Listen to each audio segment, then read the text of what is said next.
Hey there everybody, Matt O'Ree back here with you. Once again, welcome back to Mob on TV.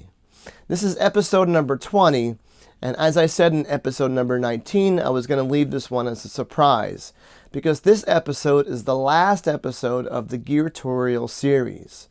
I'm ending the series with this episode, mainly because I'm out of equipment. I shared with you guys everything that I pretty much own, with the exception of a few guitars and maybe a few pedals, but that's nothing that you guys can't get out there at pretty much any music store because it's mostly new equipment.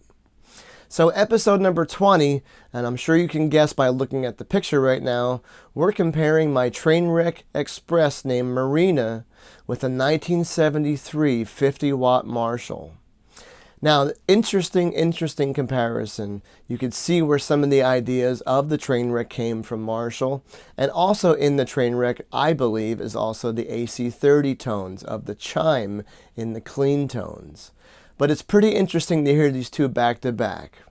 Now, I borrowed this Marshall from a good friend of mine, and this has to be one of the best sounding Marshalls I've ever heard.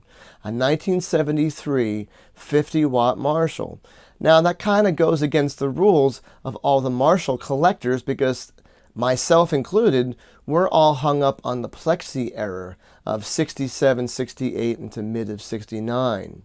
But I kid you not, this is one of the best sounding Marshalls I've ever heard.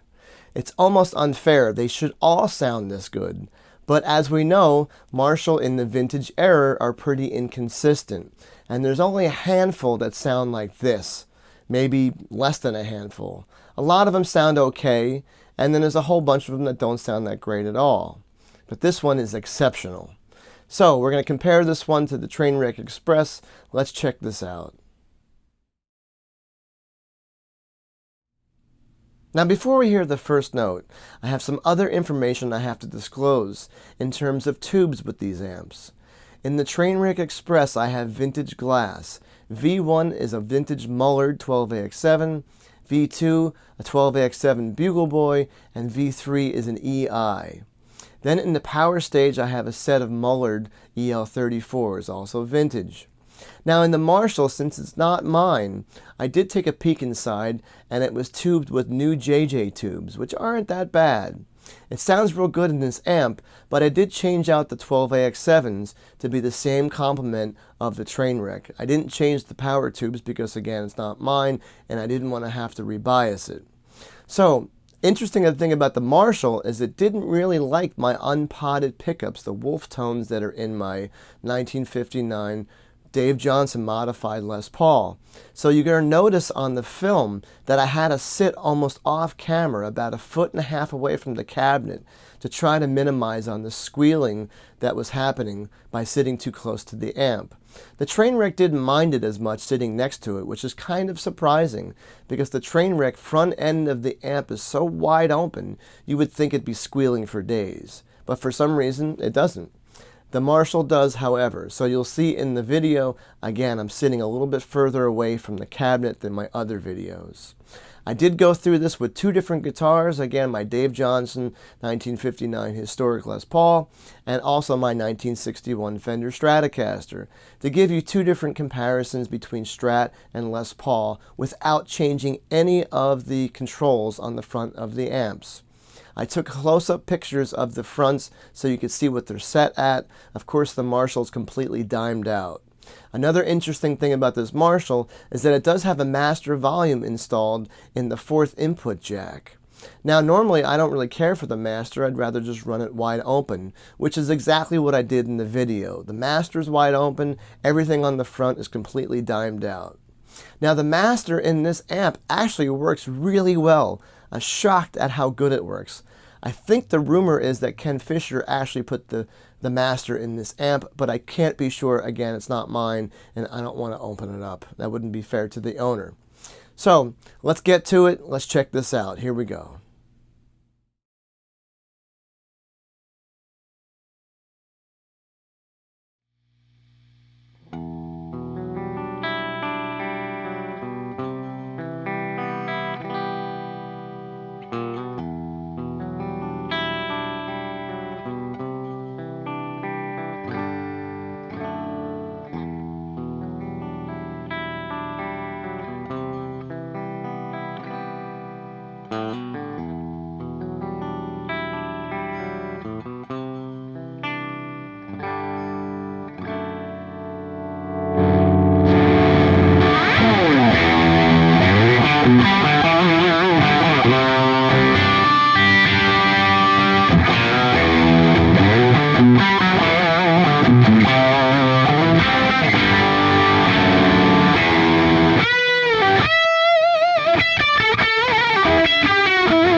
Now let's check it out with the Trainwreck Express. Here we go.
Now let's hit it with the Stratocaster. Again, 1961 Fender slabboard Stratocaster, through the Marshall and then through the Trainwreck. Check this out.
And once again through the Trainwreck.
Now that's pretty damn impressive. From a Stratocaster to a Marshall without changing any of the controls, not only on the Trainwreck, which we've heard before, but also on a vintage Marshall. I've never quite heard another Marshall sound like this, so I'm sure you guys agree with me. So again, I want to thank my friend Mike who owns this Marshall. Thank you for the lendage in the video. Also, always thank you to John Mark and the entire Ken Fisher family for building me such a great Trainwreck amplifier. Also, thank you to all you guys who've been following me on these video series. Again, this is the end of it. This is number 20, and I can't thank you guys enough for all the wonderful emails and comments I've been getting. Remember to keep tuning into Mob on TV. Be a subscriber. There's going to be more videos to come, but there'll be more performance videos of the band, probably some duets with my wife. All kinds of stuff are coming up. So there's going to be more videos. That just won't be so much on the equipment. There also might be a rig rundown coming from me soon, too. So you'll see my entire live rig. But again, stay tuned. Be a subscriber to Mob on TV. Don't forget, go right to my website, mattoreband.com. Send me some email. Let me know what you think of this old Marshall versus the Trainwreck Express. Remember, my brand new record, Brotherhood, is also out. It's on iTunes and Spotify. Features David Bryan from Bon Jovi, Steve Cropper from Booker T and the MGs, and Bruce Springsteen. Once again, thank you so much for following me on this journey. I had so much fun giving you guys all this information and sharing all my knowledge that I've gained over the last 25 years in search of the perfect tone. I hope you enjoyed it. God bless. We'll see you next time.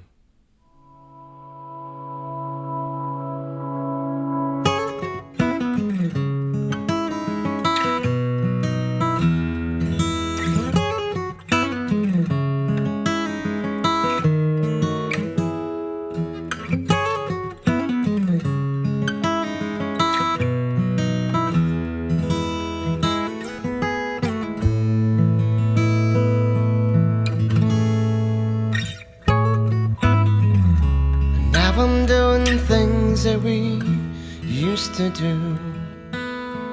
Feel strange to do it by myself. To see someone else there in your seat, your shoes filled by someone else. 13 years is a real long time. 13 just ain't our lucky number. I can act like I don't care, but it doesn't mean that it doesn't matter. Yeah, we're still friends. We keep it short and brief.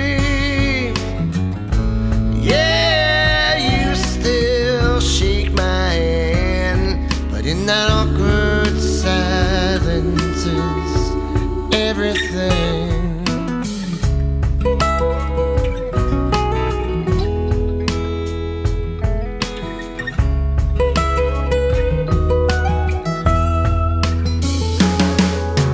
We used to sit around your mother's house, gin and tonic and Marlboro.